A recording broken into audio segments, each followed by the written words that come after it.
ઘરની મધ્યમ પરિસ્થિતિ. બાકી તો હું પણ મારા પિતાનું એકમાત્ર સંતાન છું. મા તો ક્યારની મરણ પામી છે. યુવકે પણ સાચી હકીકત તો કઈ સંભળાવી. તને પરણિત, સુંદર, પૈસાદાર પાત્ર મળે તો તું લગ્ન કરી લે ખરો. યુવક વિચારે ચડી ગયો. મદનરાય હસી પડ્યા. પોતાની પુત્રવધૂનો ફોટો ફોનમાં બતાવતા જ બોલ્યા કે આ મારી બહુ છે અને એને લગ્ન પછી હું વિદેશ મોકલી દેવાનો છું. હા, પણ મારા વંશના વેલા માટે. મારે 2 પૌત્ર જોઈએ છે, મતલબ પૌત્ર કે પૌત્રી. તે માટે મેં મારી બહુને માંગ તૈયાર કરી છે.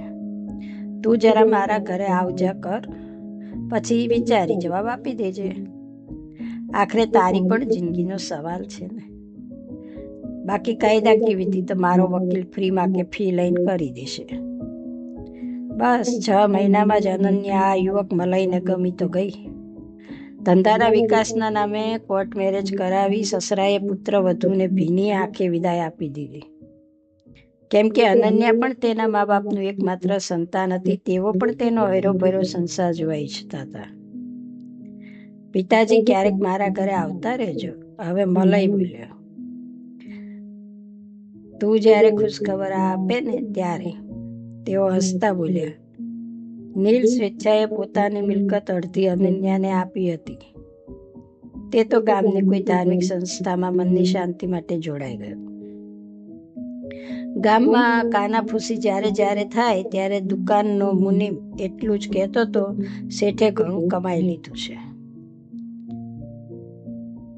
અને વળી નાના શેઠ તો ધર્મના પંથે વળી ગયા. એ સારું જ થયું છે. રહી વાત આપણી અનન્યા વહુની, તો ત્યાંનો ધંધો એટલે કે આપણો વિદેશનો ધંધો છે એ હવે તેઓ ત્યાં સંભાળશે. જો કે આ વાત પ્રસરાવવા માટે અને છુપાવવા માટે મદનરાયે મુનિમને સારી એવી મોટી રકમ આપી દીધી હતી અને મુનિમે પણ તે સારી રીતે પ્રસરાવી અને છુપાવી રાખી હતી.